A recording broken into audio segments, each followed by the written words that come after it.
और आज भी नहीं है। कितना हल्ला मचला सीताराम सीताराम। इनसे पूछो तुमने देखा सीताराम? जब तुमने देखा नहीं है, उनके काम को नहीं देखा, उनकी आवाज को नहीं सुना, उनके शरीर रूप रंग को नहीं देखा, तो बगैर देखे कोई रचना कर सकता? बगैर देखे कोई यानी बता सकता, समझा सकता? गोस्वामी जी महाराज ने इसी भ्रम को दूर करने के लिए उन्होंने स्पष्ट कहा, देखे बिन न होए प्रतीति और बिन प्रतीत होए नहीं प्रीति। बिना देखे किसी से प्रेम होता ही नहीं। और इनसे पूछो तुम्हारा सीताराम से कैसे प्रेम होगा, तुमने तो देखा ही नहीं।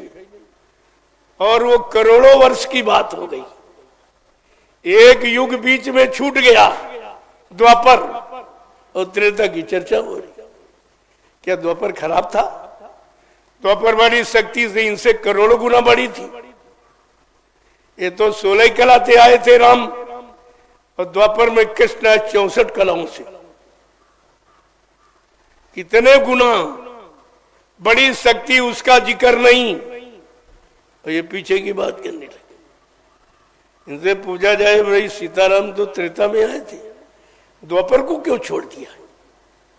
इन्होंने तो 14 वर्ष के बाद कुछ काम कर पाए, और कृष्ण ने तो 18 दिन में महाभारत करा दिया। इतनी बड़ी शक्ति थी, उसकी कोई चर्चा नहीं।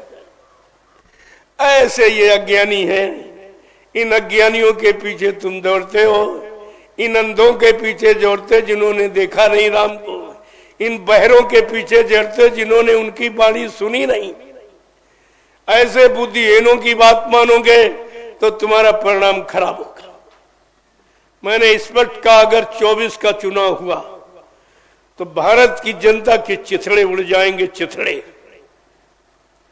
तुम पर कोई रोने वाला नहीं मिलेगा, इतनी लाशें पड़ेंगी। लेकिन अभी तो समझ में नहीं आ रहा, ये विनाश का इतिहास क्यों बना रहे हो? विनाश क्यों कराने जा रहे हो भारत की जनता का? जिस जनता ने तुम्हारा साथ दिया है, चंदा, नोट बोर्ड, महंगाई, टैक्स सब भरे, आज भी भर रहा। कम से कम इन पर तरस खाओ। और अगर 24 का चुनाव आपने कराया तो कुछ नहीं बचेगा, न राजा के पास और न प्रजा के पास। कुछ नहीं बचेगा, कुछ बचेगा नहीं, सब खत्म हो जाएगा। हमारा तो कहना फर्ज है।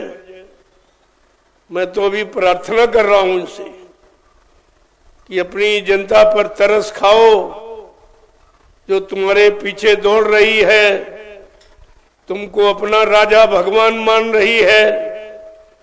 अरे जनता पर तरस खाओ। इसे महंगाई, टैक्स, गरीबी की आग में क्यों झोंकने जा रहे हो? इसका क्या तुम्हारा नाम होगा या जनता का काम हो?